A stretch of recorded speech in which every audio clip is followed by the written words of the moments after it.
A man seeks the counsel of his friend one day, asking his friend how he can live a better life. The friend tells him that his food is bad, it's poisoning him, and simply takes his food away. The man starves to death, no longer having any food at all to eat.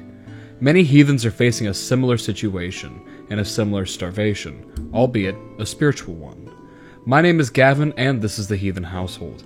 Today we'll be discussing civility, the importance of value-added discussions, and how to reach other heathens when trying to correct misinformation. In our parable, we see the issue plainly. Taking something bad away isn't enough to solve a problem. It must be replaced with something valuable, useful, something that can fill the void, because removing something bad does not necessarily create something good. We see this every day in heathenry with people being quick and willing to tell people that they're doing something wrong, but then neglecting to offer any kind of substitute for what they took. This is often caused by what I like to call sensational correctionism. Someone sees something simple, like the word skull or the vegvisir, sees that people are getting attention for telling others that they're using the word or the symbol incorrectly, and thus seeing that that correction is fashionable, and then they proceed to try to emulate the people currently offering corrections in an attempt to gain attention and to look more informed than they likely are. This leads to a chain reaction, with more and more people looking to get that attention and the praise for correcting simple misconceptions. We see that sensational correctionism is at play when people are quick to correct skull, or to note that certain symbols are Christian, but they themselves are self-ascribed Norse pagans using the Elder Futhark, or other blatant contradictions that show that the individual may not be in a good position to correct others. This generally shows not a desire to be historically correct, but a desire to correct others and to feel superior.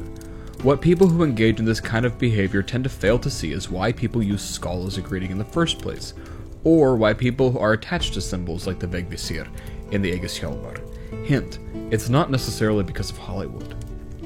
Let's first jump on the word skull as a greeting, one of the most prominent misconceptions we see daily in heathenry.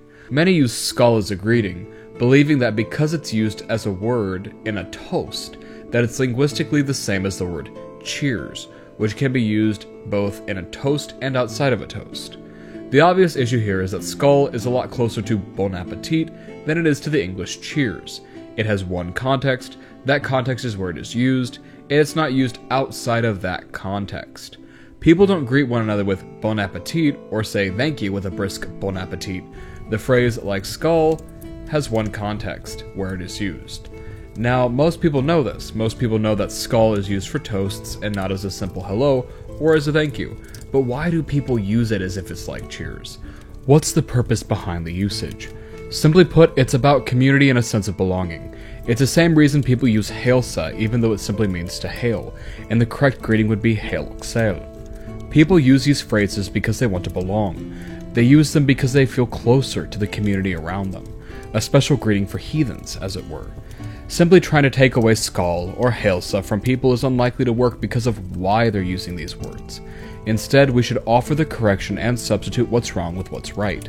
By offering this substitution, along with a civil correction, we're engaging in a value-added discussion that helps the individual fulfill their need for a purposeful greeting while simultaneously getting rid of the incorrect one.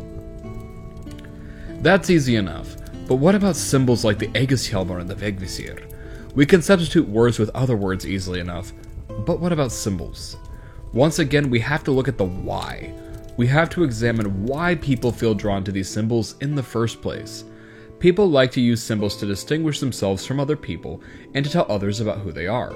Christians use crosses, Buddhists use the Dharmic wheel, Muslims use the crescent star, and each symbol has its own special meaning to those who use it. The Egeshjálmar and the vegvisir are attractive because the meaning ascribed to them in modern times, and the belief many people have in the idea that the symbols themselves are innately heathen. The Egeshjálmar is, or was, likely a heathen symbol. We have records throughout the lore of it, although we do not possess the symbol itself, and it's more likely that the symbol that we do have today comes from Christian mysticism, due to the symbol's similarities with the Solomonic seals. But the vegvisir cannot be dated to historical heathenry, even in name. Knowing this though, we still don't fill the void if we remove the symbols. People still want to have heathen symbols they can wear and use. We can substitute the vegvisir and the Egeshjálmar with actual heathen symbols.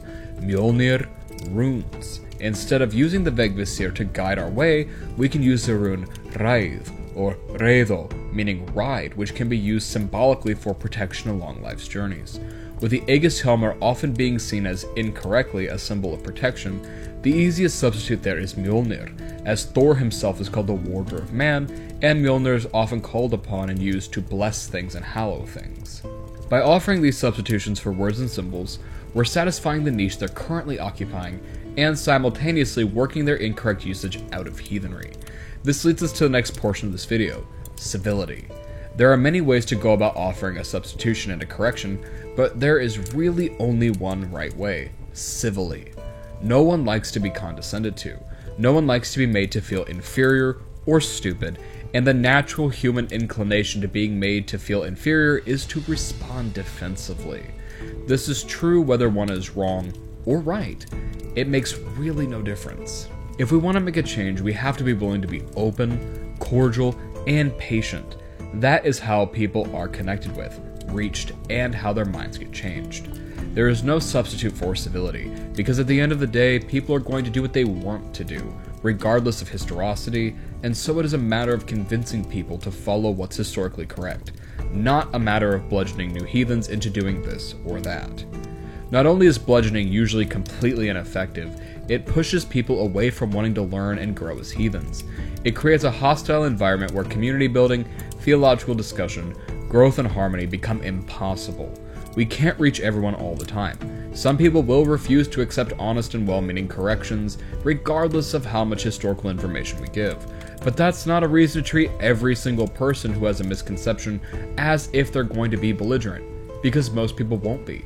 Most people will take an honest correction with historical information and make a change, if they're approached in a civil, respectful manner.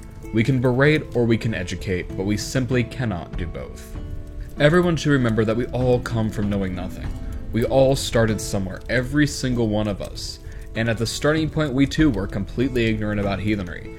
Even years into being heathen, many of us still have misconceptions about this theological topic or that theological topic, because we're all humans and none of us live in a historical heathen society that teaches us the perfectly proper way to do everything and the perfect, proper way to interpret the sources that we have. It is with that mindset, that understanding, that we should offer corrections and substitutions. It will, and I speak from experience, make a huge difference in whether or not people are willing to accept the offered corrections and make a change.